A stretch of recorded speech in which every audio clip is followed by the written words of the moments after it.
Welcome to our message from our divine, compassionate guides. Thank you for joining me. I do hope today's message will help heal and serve you in the most appropriate way. Today, I am pulling from the Divine Abundance cards by Tosha Silver.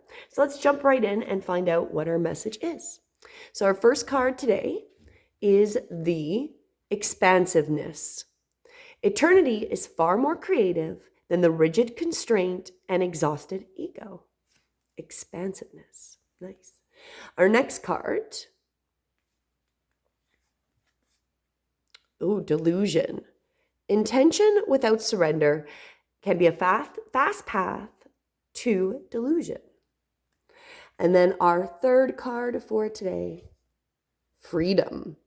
I no longer want this fiery ring of resentment to block the good and release me from its bonds. So that is the cards we got. Let's dive right in. So I feel like this is where we're coming from, is this area where we're really going through this expansive new time.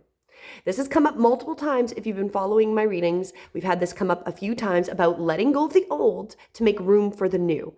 And I think this is kind of re-saying that a little different. Like, if we are open to the expanding, bringing in the new, it's going to be better for us than holding on to the old, rigid, constraint ways. We're going to be tired. We're going to really struggle if we're holding on to that ego, the ego things that we think we need. It really is letting go of those old systems. Like if we think we need the education system, we don't.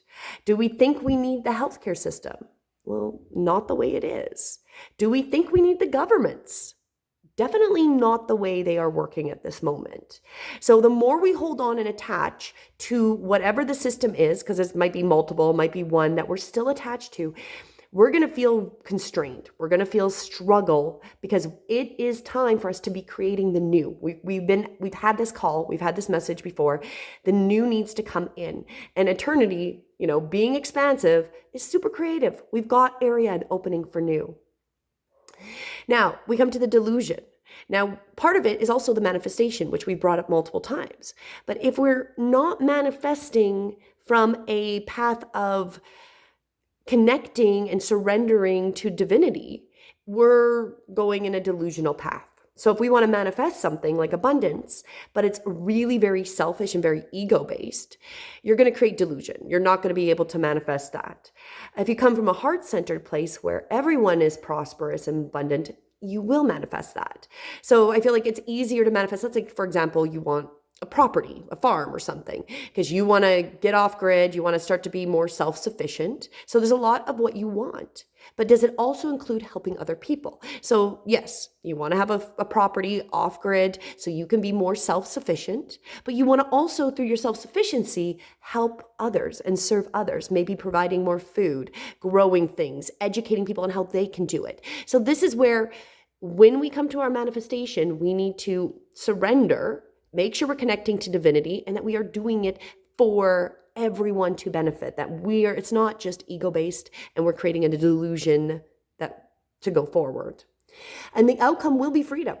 We'll be able to let go of those things that constrain, exhaust us, and really we struggle with when we decide that we don't want them to block our good, block the new potential, block the new and greater things that are to come for humanity. Like, we've had so much technology and information hidden from us, hidden in plain sight, that we aren't educated properly to understand our history either. And remembering that his story is written by the winner. And if we want the freedom to create new, we have to be able to let go of those things that block us from creating that good. So really, it's time to let go. It really is those old systems. So if we're seeing whatever we're seeing in our own personal life that is attached to the bigger monster of this culture and the government, we need to find a way to be able to let go and be okay with releasing it and letting it go and knowing it doesn't trigger you and hold you back. And then making sure that when we are manifesting, that we're also putting out for the best betterment of other people. Whatever you want to create is also going to help other people. That is going to be a really big key. This is surrendering. This is doing service. But doing service doesn't mean we can't benefit, but we have to find a way that everyone else benefits as well. And the freedom. The freedom comes when we can be open to the expansiveness, open to all these new potentials, and we can manifest from a path of connectedness. We are going to be free. We're going to be able to let go of those things that stop us from being able to evolve as humanity is supposed to be evolving. Because clearly, from the message a couple days ago, we are in that decrease. Everything is breaking down, so we're making space for the new. And that's going to bring us into our freedoms where we're released from the bonds of the mortgage. And when you translate that, that's quite disturbing. It's death certificate.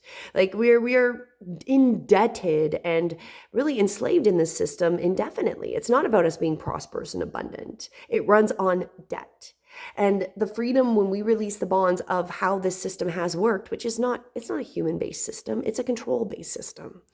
We're going to be free. So that is our message. Open for your expansiveness, be prepared for the new. It's time to really come to those unsettling emotions with anything you're still attached to with the old system. And when you're manifesting, keep in mind that you need to also be connecting to the greater. Now, I don't want to say the greater good because that has been hacked into something not good, but that people benefit from whatever you want to create and whatever you want to manifest. It's for everyone to benefit, or as many people as possible. And we are going to find freedom through that. We are going to find our freedom, and we're going to come to that freedom because those blocks are going to be dissolved as we move through those, through the expansiveness and moving past our own delusions and our own ego. As always, I hope this serves you. And until tomorrow, namaste.